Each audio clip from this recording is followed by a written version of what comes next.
아멘. 오늘 말씀의 제목은 이유를 아는 시작입니다.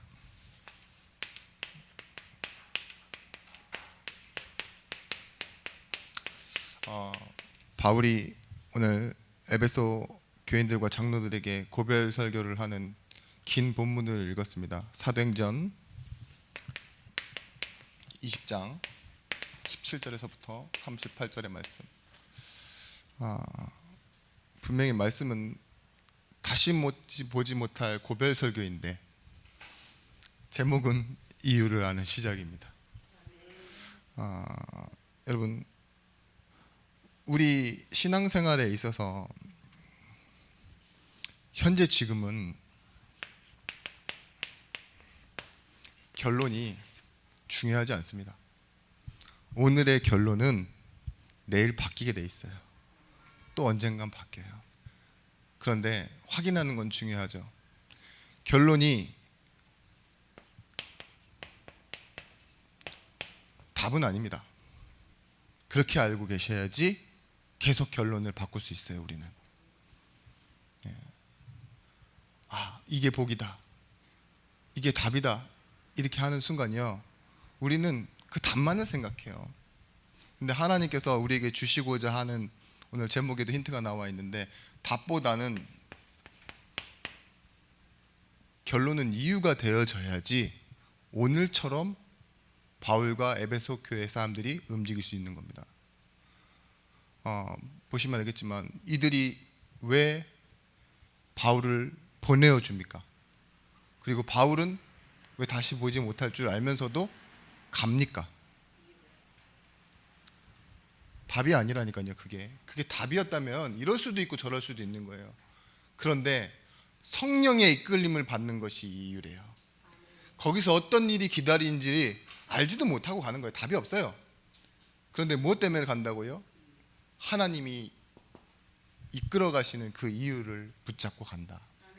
그래서 교회도 내보내어 주고, 또한 바울이 이때에 뭐 하죠? 확실히 해야 될 것에 대해서, 기억해야 될 것에 대해서 말하잖아요. 여러분, 답은 의외로 찾기 쉬울 때가 많죠. 왜냐, 물어보면 쉽고, 그죠? 내가 찾은 답이 아닌 답은 굉장히 또 쉽게 잃어버리기도 합니다. 특히 계산기로 찍어낸 답들 있죠. 수학을 잘하는 게 아니잖아요. 그냥 계산기를 잘 찍은 거지. 근데 여러분, 좀 요즘 시대가 좋아져서 그런데 옛날 사람들이 더 푸근했던 이유를 조금은 알 것 같아요. 왜냐, 답을 내는데 좀 시간이 걸리거든요. 그러니까 잠깐은 멈춰둘 수 있는데, 지금은 여러분들 말싸움하다 어떻게 하세요? 기다려봐, 핸드폰 딱 꺼내가지고 검색해보고, 그죠? 아니네. 물론 입막음용으로는 되게 빠르고 좋습니다. 이상한 말 계속할 때 딱 검색해서 보면 입막음용으로는 좋아요. 그런데 진지하지 않은 싸움을, 그죠? 실갱이, 뭐 대립 이런 것들을 많이 해야 되잖아요. 그런 거 보면 굉장히 좀 삶이 소모적인 것 같아요. 예전에는 전화 한 통 하려고 해도 전화 있는 집에 동전을 넣어서 전화를 해야 되고, 그렇죠. 그래서 필요한 말만 해야 되고, 여러 생각을 다 정리해서 하는데, 지금은 뭐예요? 시간이 남아서 무턱대고 전화해봤는데 기분 나쁜 말을 하면 싸우잖아요. 안 그래요? 딱 카톡에다가도 편지가 아니니까 막 써놓고 내용이 어떻게 날라오는지 이렇게 보고 반응하고. 여러분, 이해할 수 있다면, 이유를 안다면 이해할 수 있습니다. 그죠? 그게 더 큰 거예요. 하나님은 그래서 우리에게 결론을 주시는 게 아니라 이 이유를 알아가는 방법을 우리에게 계속 주세요. 꼭 이해될 수 있다면 맞지 않고 틀리고 손해보더라도 뭐예요?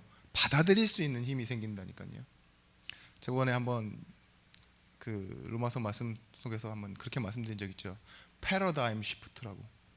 인식의 전환. 그러니까 패러다임 틀이 바뀌는 순간, 이 예화가 뭐였냐? 이 아이의 아버지가 지하철에 탔는데 아이들 두 명이서 막 뛰어놀아요. 근데 아버지는 넋이 나가 있어. 그러니까 옆에 있는 사람이 툭 치면서 얘기하잖아요. 애들을 저렇게 두면 되냐고. 그랬더니만 그 아버지가 그렇게 얘기해요. 내가 지금 저 아이의 엄마를 오랜 지병에 살다가 병원에 있었다. 근데 이제는 하늘나라로 보내주고 장례를 치르고 오는 길이다. 저 아이들이 저렇게 밝게 뛰어노는 모습인데 엄마 없이 살아갈 그날을 내가 어떻게 감당해야 될지 몰라서 잠깐 멍하게 있었다.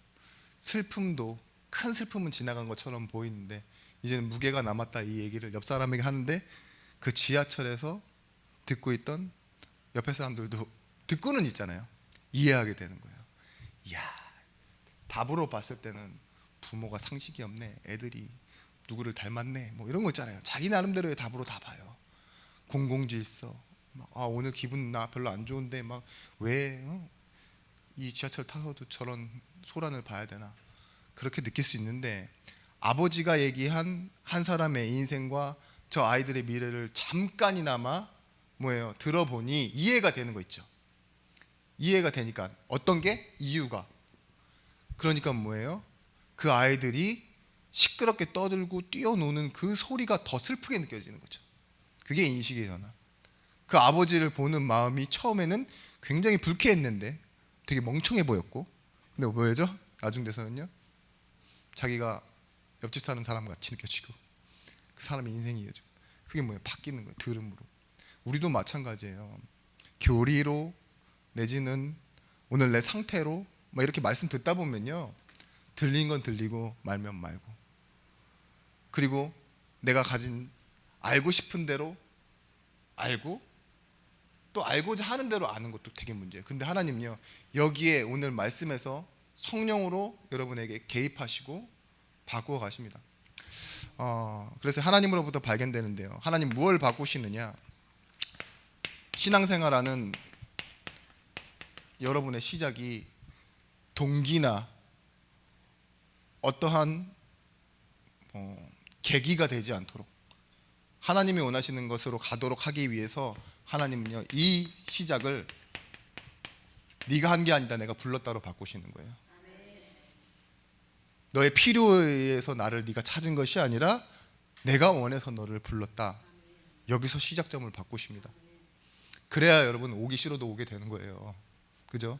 가고 싶으면 가고 말고 싶으면 마는 그런 건 힘이 없는 신앙생활입니다. 내가 아주 힘들고 어렵고 답답할 때도요, 하나님 앞에 나와야 하는 이유가 여기에 있습니까? 아니면 여기에 있습니까? 그죠? 아파서 올 수도 있고 사람 때문에 올 수도 있어요. 종교생활 시작이 그래요. 근데 여기에 머무르지 않고 하나님은요, 이걸 아는 것으로 바꿔놓으세요. 여러분, 누구나 문제가 있습니다. 나이의 문제, 때로는 심각하고 말할 수도 없는 문제가 있지만 하나님은 거기에 무엇이 있다고 하느냐? 나의 계획이 있다라고 말해요. 운명적인 거잖아요. 나의 외모, 내 형편, 자녀까지도 다 운명적입니다. 낳고 싶어서 이렇게 낳는 것도 아니고, 나도 이랬고, 성, 뭐 여러 가지, 지역, 뭐 지능 여러 가지 있죠. 근데 다 운명적인 건데 그걸 세상 사람들과 비교, 어떠한 경쟁, 보상으로 생각하면 진짜 문제는 더 큰 문제가 될 겁니다. 다른 사람에게는 없는 일이 왜 나에게 일어나나 생각할 수 있고요. 더 좁게 봐서는 예수 믿는데 왜 이런 일이 생겼나 이럴 수도 있지만 거기에 하나님이 이렇게 말씀하세요. 거기에 나의 계획이 있다. 그러면서요, 여러분들이 갖고 싶어하는 것들도 있죠. 알고 싶어하는 것들, 필요한 것들. 근데 나의 필요가 아닌 하나님은요, 인도하심으로. 그러니까 내가 필요한 것이 아닌 내게 필요한 것을 하나님께서 더 잘 아시고요, 하나님께서 그렇게 응답하시고 이끌어 가십니다. 받은 것으로 사는 우리입니다. 구원을 이룬 사람은 이 세상에 단 한 사람도 없어요. 하나님 구원은 하나님께서 하신 거잖아요. 주신 것이고. 근데 사람들은 그렇게 생각해요. 그렇다 보니까 일본에 살면 누구나 한번 지진 한 번은 경험하고 산다, 이런 말 듣죠. 그렇죠? 일본이라는 곳에 지진이 워낙 많은 것이니까. 근데 내가 똑같은 사건과 똑같은 조건의 일들이 막 세상에서 일어날 때요, 마치요, 나도 그냥 사람이니까 그런 문제 겪지, 부족하니까 그렇지, 목사님도 똑같다, 이렇게 생각하실 수 있는데, 다시 한번 생각해 보셔야 됩니다. 오늘 나는 하나님의 부르심과 계획과 인도하심, 철저히 하나님은 뭐 하시느냐, 우리를 내버려 두지 않으시고요, 시작하시고 이루시고 완성해 가십니다. 이를 행하는 여호와, 그것을 지어 성취하는 여호와께서 오늘 또 말씀하시고 응답을 하시고 그리고 보여주시겠다고 그렇게 말씀을 하세요. 그래서 우리에게는 나의 이유도 중요하지만 하나님의 이유를 아는 시작을 해야 돼요. 분명히 요한복음 3장 16절 말씀에 이처럼 사랑하사 이랬어요. 이유 중에 가장 큰 이유가 뭐냐? 사랑이에요. 사랑. 자신의 아들 독생자를 고난과 죽음을 통해서도 이루실 일이 있어요. 이뤄야만 하는 일이 있다고요. 그게 뭐였냐? 나를 사랑하심이에요. 이건 내가 이렇다, 이런 하나님의 자기 증명 같죠. 근데 이걸 하나님께서 우리에게 주시기 위해 로마서 3장 25절에서부터 26절 말씀에 이 예수를 하나님이 그의 피로 인하여 믿음으로 말미암는 화목 제물로 삼으셨으니 이는 하나님께서 길이 참으시는 중에 전에 지은 죄를 간과하심으로 자기 의로우심을 나타내려 하심이니 곧 이때에 자기의 의로우심을 나타내사 자기도 의로우시며 또한 예수를 믿는 자를 의롭다 하려 하심이라. 뭐라고요? 하나님과 우리가 같은 선상에 놓이도록 때로는 길이 참으시고, 그 참으시는 와중에 아주 오래 참으셨다는 얘기예요. 자꾸 요즘 볼을 씹어요. 제가 이러고 집에 가서 밥 먹으면 맛없어요. 알죠? 또 씹을까 봐. 근데 설교하다가 볼 씹는 건 무슨 하나님의 계획입니까? 살이 좀 빠져서 그런가? 근데 아프네요. 길이 참으시는 중이라고 했는데 못 참겠네. 길이 참으시고 계신 그 와중에도 뭐래요? 또 죄를 짓는 모습을 보며 간과 지나친다, 이 소리예요. 못 본 척 하시고. 근데 뭐예요? 그런 죄인에게 하나님께서 뭐 하신다고? 자기가 의로우심을 나타내시고 그걸 가지고 우리를 의롭다 하기 위해서래요. 다 보셨고 아셨고 참으시기까지 해놓고서도 뭐예요? 의롭다. 이신칭의, 뭔 말인지 알죠? 믿음으로써 의롭다 칭함을 얻는다. 우리가 행위로가 아니에요. 하나님이 누구신지 이게 이유를 알고 믿는 거예요. 미리 아시고 미리 정하신 그들을 부르신 그들을 의롭다 하시고 의롭다 하신 그들을 영화롭게 하셨느니라. 여러분, 이 말씀을 답으로 들으시면 안 돼요. 진짜 이유로 듣고 그 이유에 담긴 하나님의 마음으로 들으셔야, 여러분, 조금이라도 그 마음이 이해가 돼야 나를 이해할 수 있습니다. 나를 불쌍히 여길 수 있다고요. 그리고 뭐예요? 나와 같이 다른 사람을 이해할 수 있게 돼요. 답만 있으면 여러분 신학자 하시면 돼요. 정죄하시면 됩니다. 답이라는 게 그런 거예요. 근데 이유란 건 그게 아니에요. 내가 이걸 알더라도 틈을 내어주고 손해를 보고 내어 보내주고 기다려줄 수 있는 거 있죠. 하나님은 얼마나 인격적인 존재이신 걸 말씀하신 거예요. 그러면서 8장 32절 말씀에 뭐라 합니까? 아들과 함께 아끼지 아니하시고 우리 모든 사람을 위하여 내어주신 이가 그 아들과 함께 모든 것을 은사로 주시지 않겠느냐, 이렇게 말해요. 은혜와 사랑으로 다 하실 수 있다는 거예요. 아들을 내어주셨으면 모든 것을 주실 수 있는 증거 아니냐, 이렇게 말하시는 겁니다. 복음은요 무엇이냐?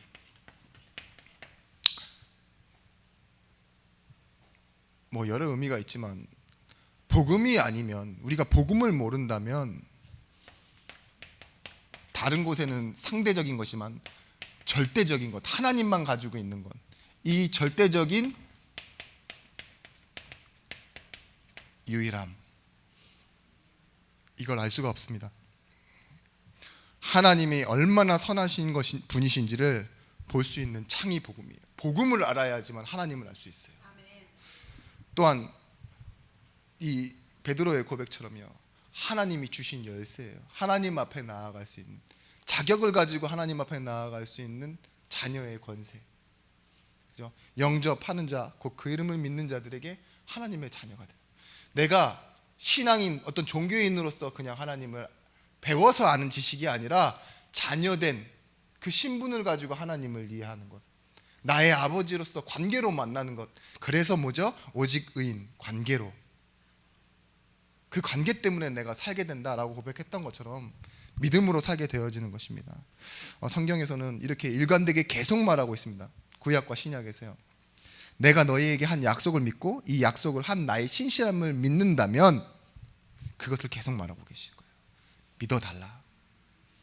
약속이 중요하지만 그건 답이다, 그 답이 아니라 약속을 하는 내가 왜 너에게 이 약속을 주는지 그 이유를 알고, 인격적으로, 그죠? 인격적으로 내가 이 약속을 하는 것이 무엇 때문이겠냐, 그걸 네가 알 때, 그걸 보고 의라고 말하고 있는 겁니다.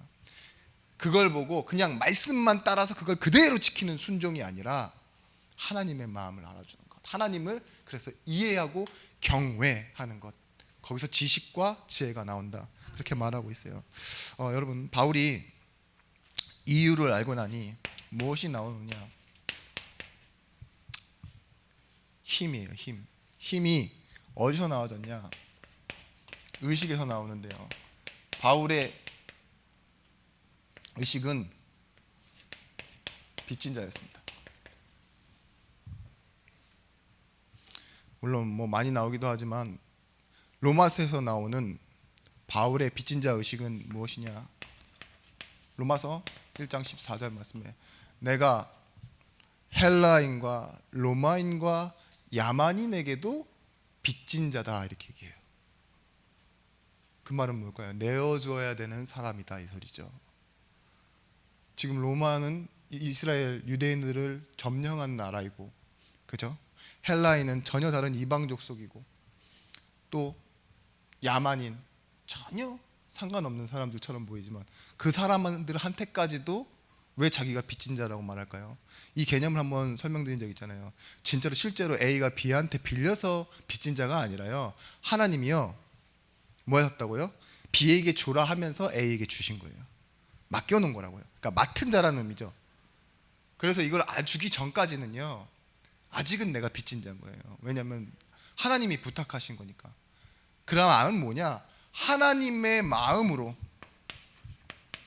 지금 내가 세상을 보고 있다, 이 소리예요.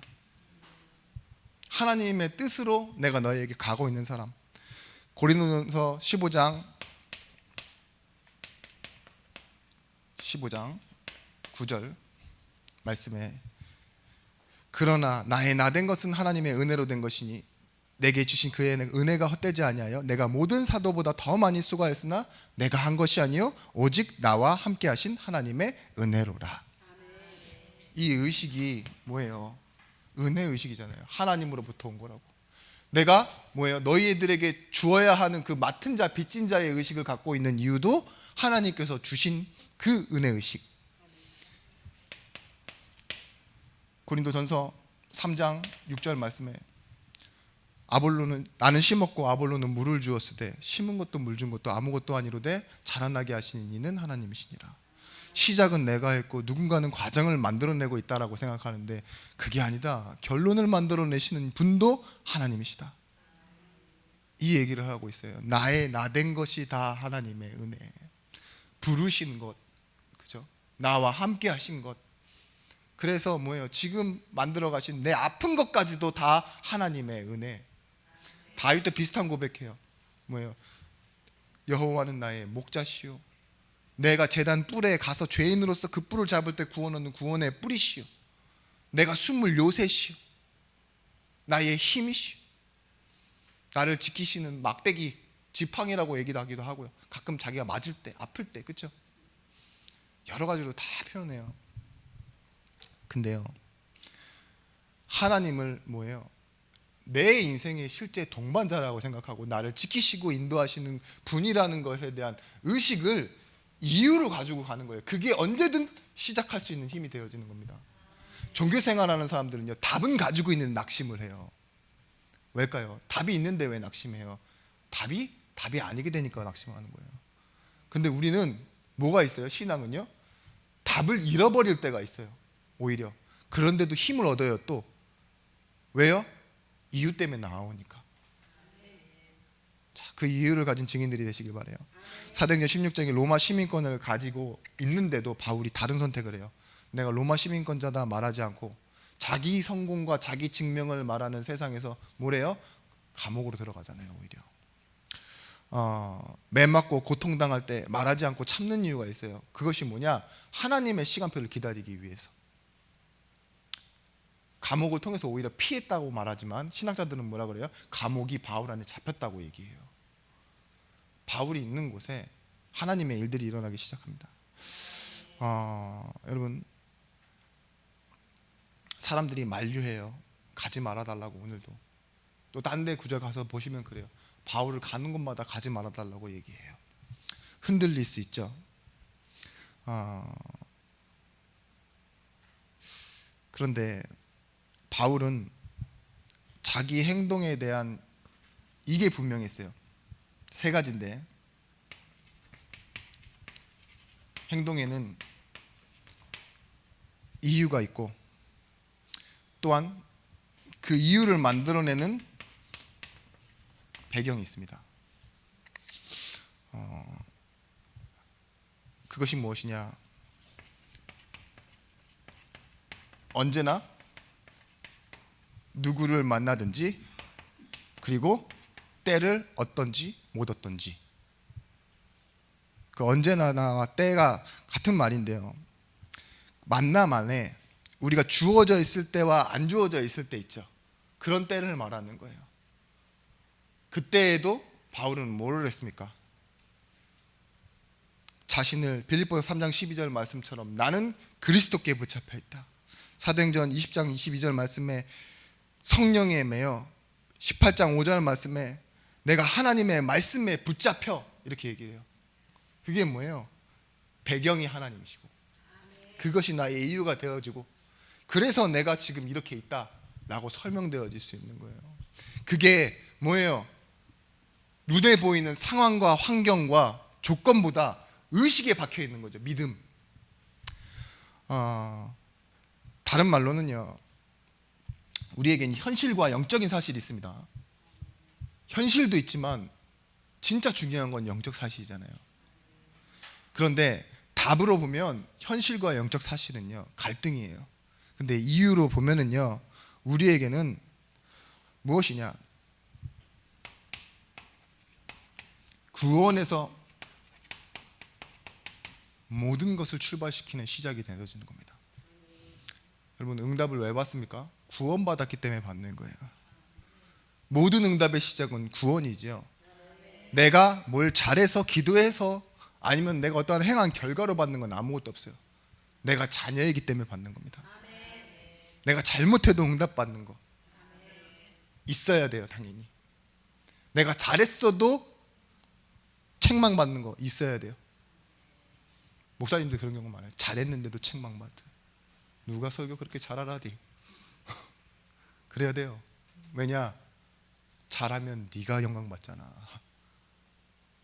뭐예요? 대사는요, 뭐라 해야 돼요? 연기는 총 맞았으면은 그 뭐죠? 이 엑스트라들은요 그대로 죽어야 돼요. 근데 그 옛날 심영래 씨 나오던 그런 거 보였죠? 슬랩스틱. 으아 소리 지르면서 막 3초 동안 막 떠돌아다니면서 으아 막 유언까지 남기고 이러면 뭐예요? 감독이 부르잖아요. 나오라고. 잘라. 그죠? 그런 거예요. 그냥 우리는 무대 위에, 컨텍스트 위에 그 하나님의 것을 나타내는 도구가 되고, 그렇죠? 그렇게 하찮게 보는 존재가 아니에요. 우리는 하나님 자녀잖아요. 그래서 하고 싶은 대로 자의로 하고 타인에 의해서 끌려다니는 타의로 하고 그런 종교 생활 있죠. 그런 것이 아니라 하나님의 능력에 붙잡혀 있는 게 구원받은 삶입니다. 이때 하나님께서 우리에게 응답을 주시고 또한 하나님의 원하시는 일과 하나님이 원하시는 사람에게 전달하기 위해서 나를 계속 인도하는 그런 궤적이 나타납니다. 마차가 지나가면 뭐가 남는다고요? 궤적, 바퀴 자국이 남는 것처럼요. 우리는요 신앙생활에 궤적이 생겨요. 하나님의 말씀을 따라가는 궤적들. 그걸 보고 뭐라고 하냐? 응답이라고 하고, 응답 받은 사람에게는 응답이 남겨져서 결국은 메시지가 되어진 거예요. 여러분, 하나님 예수님 믿고 병 나은 게 무슨 응답입니까? 병원 가서 수술 잘 받고 나온 게 응답이지. 자녀 뭐 안 되던 일 잘 된 거 그게 무슨 응답이에요? 아예 잘못 안 된 자녀들이 많아요. 아예 처음부터 잘 된 놈들. 그렇잖아요. 막 누가 어떤 장로님이 실제 제 주변에 있었던 일입니다. 진짜 공부 저렇게 못하는 친구인데 얘가 이번에 서울에 있는 무슨 대학교에 자금 받고 가게 되고 막 이랬는데 그 다음 나 이렇게 같이 막 얘기하고 막 좋았어요, 분위기가. 근데 이제 대표기도 하는 어떤 이렇게 학생이 하나 딱 올라가는데 17살이거든요. 미국에 있는 대학교에 들어갔어요. 17살인데 그것도 수석으로. 근데 걔만 그런 게 아니라 걔네 언니도 그러더만. 핵심 때 그 기도하는 그 친구 있잖아요. 야, 아예 다르네. 그렇잖아요. 얼마나 그걸 보고 뭐라 그러는지 아십니까?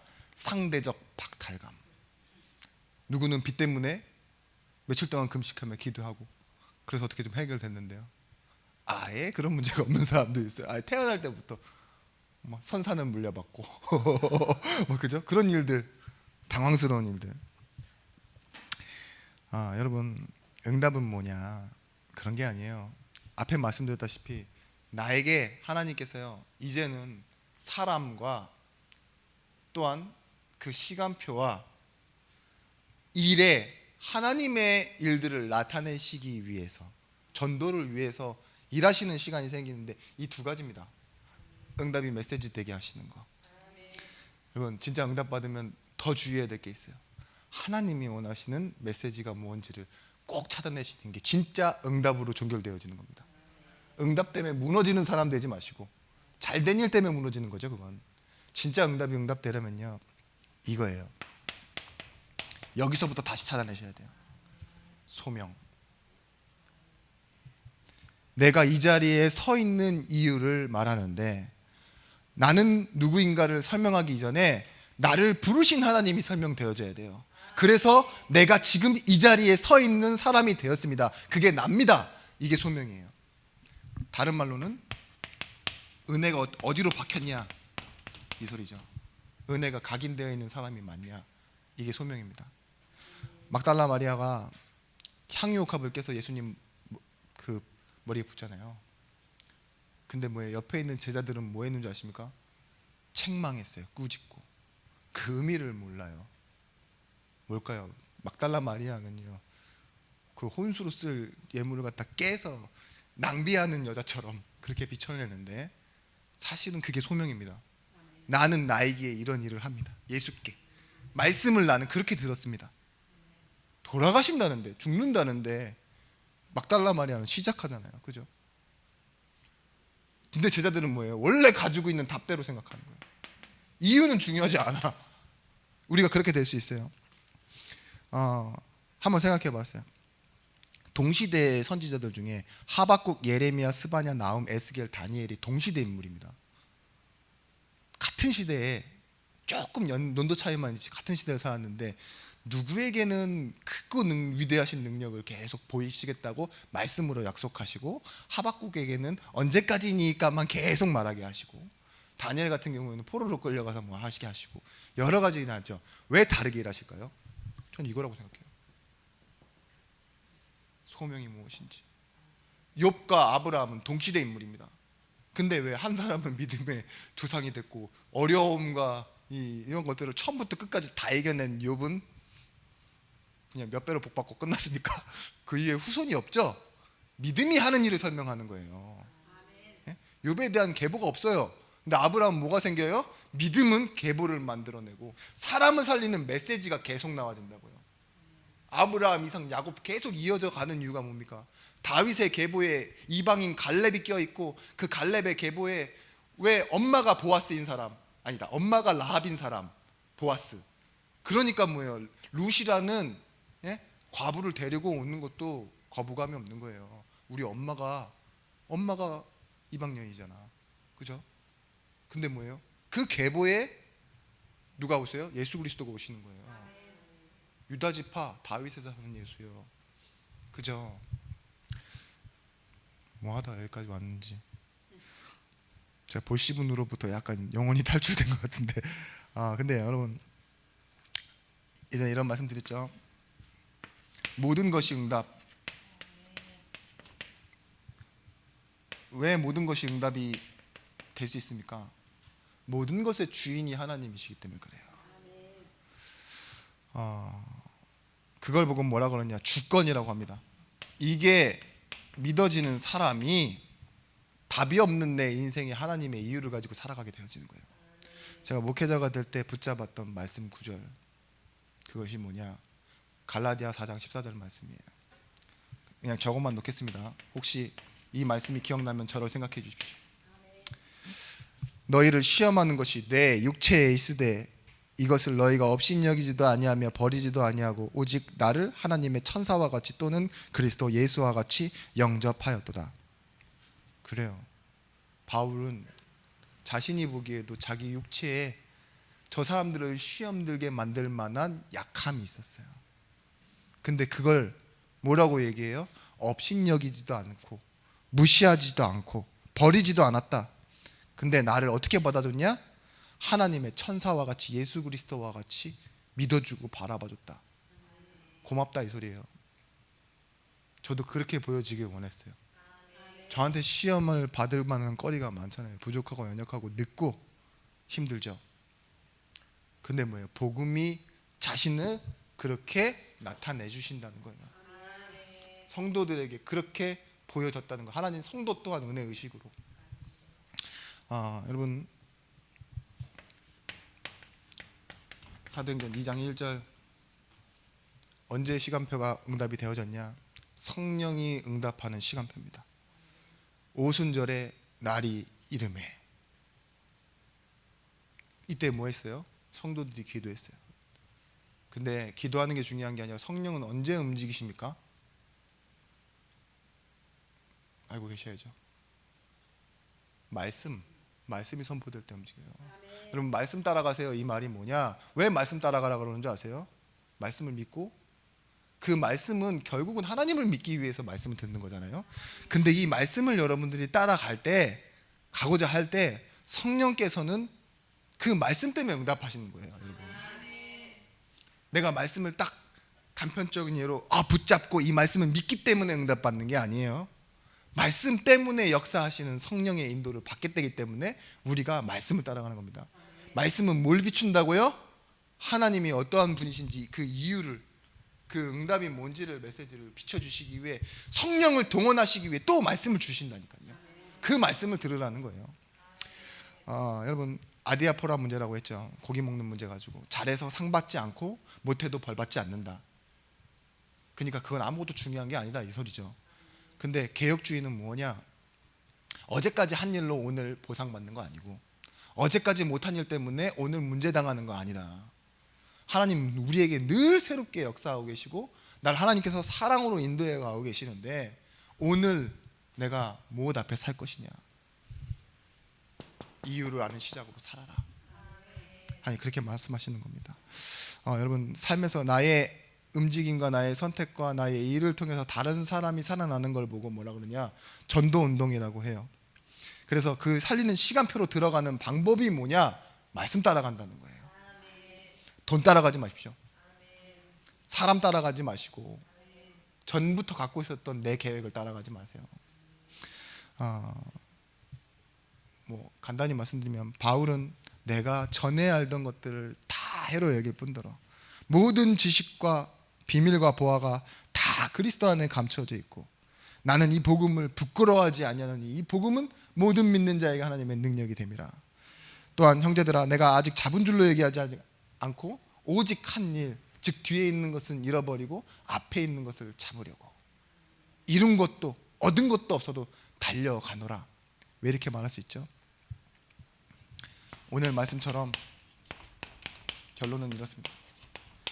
교회의 이유를 아는 사람이에요. 바울은 말씀으로 세워지는 성도가 교회입니다. 저의 눈은 항상 교회를 바라보고 있습니다. 교회를 통해서 제자와 성도가 살아나게 되어 있습니다. 오늘 본문 마지막 절 31절 말씀, 38절인데 31절 말씀. 그러므로 여러분이 일깨어 내가 3년이나 밤낮 쉬지 않고 눈물로 각 사람을 훈계했던 것을 기억하라. 지금 내가 여러분을 주와 및 그 은혜의 말씀에 부탁하노니 그 말씀이 여러분을 능히 든든히 세우사 거룩하게 하심을 입은 자 모든 자 가운데 기업이 있게 하시리라. 어디에 부탁한다고요? 그 은혜와 말씀에 부탁한대요. 지금 바울은 뭘 믿고 있어요? 말씀은 살아있고 운동력이 있고 하나님의 일하시는 방법인 걸 믿고 있어요. 그렇기 때문에 어디에 부탁해요? 수석장로님에게 부탁합니다가 아니에요. 말 안 듣는 놈, 미운 놈 떡 하나 더 준다고 방앗간 집 아들에게 말하고 있는 게 아니에요. 너는 말 좀 들어야 돼 이게 아니라니까요. 어디에 부탁해요? 하나님이 하시는 말씀에 부탁하는. 왜냐? 그렇게 하면 성령이 일하시기 때문이죠. 여러분 축도의 모형입니다. 고린도후서 12장에 보시면 그러므로 내가 그리스도를 위하여 약한 것들과 능력과 궁핍과 박해와 공고를 비표하노니 이는 내가 약한 그때의 강함이라. 이제 후반절 하반절 읽어보시면 왜냐? 하나님을 의지하기 때문이다 이렇게 얘기해요. 근데 고린도 교회가 바울이 속을 엄청 썩이고 무시하고 오히려 밀어냈던 그 교회에 바울은 뭐 합니까? 고린도후서 13장 13절로 가보시면 축도의 모형이에요. 우리가 예배 끝날 때마다 축도하잖아요. 뭐라고 하느냐? 주 예수 그리스도의 은혜와 하나님의 사랑과 성령의 교통하심이 너희 무리와 함께 있을지어다. 아멘. 보세요. 마지막 절에 바울은 쏟아 부어요. 그 힘들게 하는 거에도 그것도 뭐하냐? 말씀을 부탁하는 거예요. 성령의 교통하심. 이게 뭐냐? 성령이 움직이신다는 거잖아요. 창세기 1장 3절에 나오는 운행하심처럼 하나님은요 뭐예요? 우리 가운데서 실제 일하고 계시고 성도 가운데서 교회 가운데서 일하시는데요. 교회가 이런 교회가 돼야 됩니다.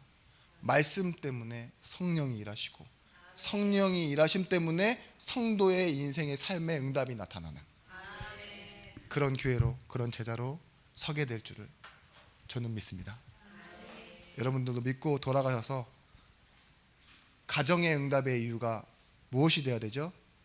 여러분의 소명이지만 여러분의 응답이고 교회에서 나오는 축복 그것에 대한 통로 파이프라인이 되어야 돼요. 내가 있기 때문에 우리 가정에 응답받는 증인과 제자의 응답을 받으시게 되실 예수 그리스도의 이름으로 축원합니다. 기도하겠습니다. 하나님 감사합니다. 오늘도 우리가 응답의 이유로 시작하게 하심에 감사를 드리고 또한 우리가 걸어야 하는 이 길이 하나님의 인도를 받는 말씀 가운데서 시작되어지게 하심에 감사를 드립니다. 오늘 하나님께서 주신 말씀이 우리 안에 실제 응답이 되어지게 하시고 내일 그리고 우리의 삶의 모든 현장에 언약으로 확인되어지게 하여 주옵소서. 이제는 만왕의 왕이 되신 예수 그리스도의 크신 은혜와 독생자를 주신 하나님의 사랑과 성령 하나님의 감화 감동 내주로 충만 교통하심의 은총이 말씀 가지고 현장으로 가는 증인들 제자들 머리 위에 이제부터 영원토록 함께 있을지어다. 아멘.